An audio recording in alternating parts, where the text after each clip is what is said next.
Hi, this is Lucia with The Art of Love. So, you broke no contact. Even though you've watched all my videos, or maybe none of my videos, and videos from many other people, you couldn't help yourself, could you? I'm just kidding.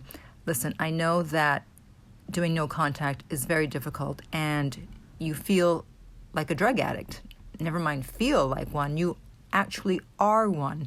It's been shown that people trying to get over a breakup are like heroin addicts or coke addicts trying to get off drugs, and you need that hit. You want that hit, which in your case is contact with your ex.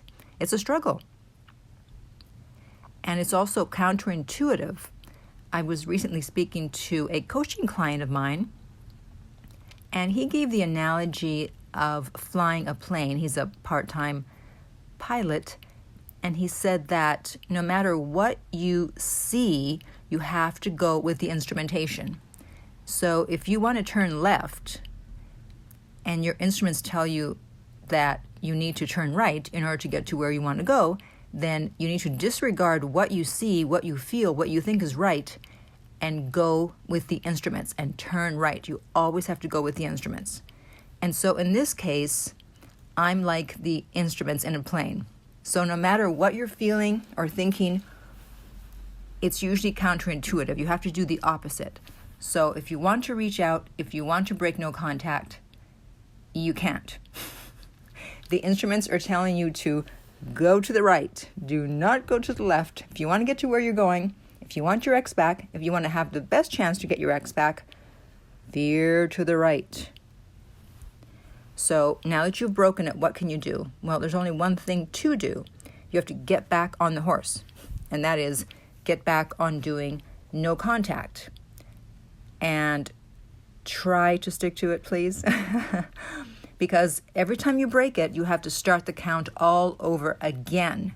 So even though you may have broken up 2 months ago, and you'll say, well, now it's been 2 months, now they're probably going to contact me. If you've broken it and you've spoken to them or reached out in the meantime, then it's not 2 months. It's whatever amount of time has passed since you last had contact. So if 7 weeks passed and then you reached out, you're no longer at 7 weeks of no contact. You're now at day 1 of no contact. And so that's why it's really important to stick to it, because otherwise you have to start over, and it's going to take even longer to get them back. So people complain, oh, it takes such a long time. Well, then stop breaking no contact, and you'll cut that time down shorter. Because otherwise you're going to reassure your ex that you're not going anywhere, that you're waiting there patiently, and they have no reason to reach out to you. They have to have a reason. They're not going to do it just because you want them to. They need an emotionally compelling reason. And usually anxiety and the thought of losing you, even though they broke up with you, is emotionally compelling enough. But you have to give them the space to do it themselves. You can't force them to contact you by contacting them first, okay?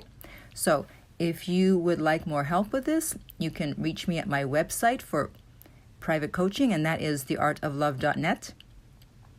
If you're listening to this on iTunes, I would appreciate if you would rate and review the podcast.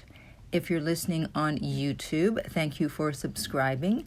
And finally, remember that love inspires, empowers, uplifts, and enlightens.